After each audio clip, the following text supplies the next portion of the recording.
এই দিনটাতে আমার প্রায় অপেক্ষা করতে করতেই কেটে গেছে। প্রথম ব্যান্ড স্টেশনে অপেক্ষা করছিলাম ট্রেন ধরার জন্য, মানকুণ্ডুতে নেমে কাজ ছেড়ে এখানে ট্রেন ধরার জন্য আবার অপেক্ষা করছিলাম। তো ট্রেন ধরে এখানে চলে যাচ্ছিলাম, আর জয়িতা ভাবছিল যে ও বর্ধমান লোকালটা পাবে কিনা।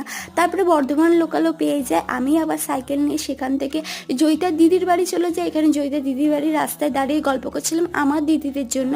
ওরা ইঞ্জিন ভ্যানে আসছিল খাট নিয়ে। তো যেহেতু আমাকে ছাড়া চেনে না, তো আমরা সবাই মিলে এরকম ইঞ্জিন ভ্যানে বসে গেছিলাম, আর সবাই আমাদের দেখে এরকম হাসছিল।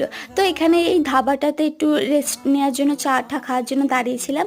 তো তারপরেই আমরা জয়িতাদের বাড়ি চলে যাই, মানে জয়িতাতেই বাড়ি যাব, কিন্তু ঘুরে ঘুরে আমাকে এতটা স্ট্রাগল করে যেতে হলো। তো বাবু এই টিফিনটা খাইনি, তো জয়িতাদের বাড়ি এসে এইটাই আমরা খাচ্ছিলাম, চা ঠা অনেক কিছু খাওয়া হলো, গল্প হলো, অনেক বৃষ্টি হচ্ছিল। তারপরে ভিডিও করতেই ভুলে গেছি। মেন যে কারণটার জন্য গেছিল, এই স্টিলের খাটটা বাদ দিয়ে কাঠের খাটটা নিয়েছিল। স্টিলের খাটটা জয়িতারাই নিয়েছিল, আর ওখান থেকে এই কাঠের খাটটা নিয়ে হয়েছিল। দিদির একটা ছোট্ট স্বপ্ন পূরণ হলো।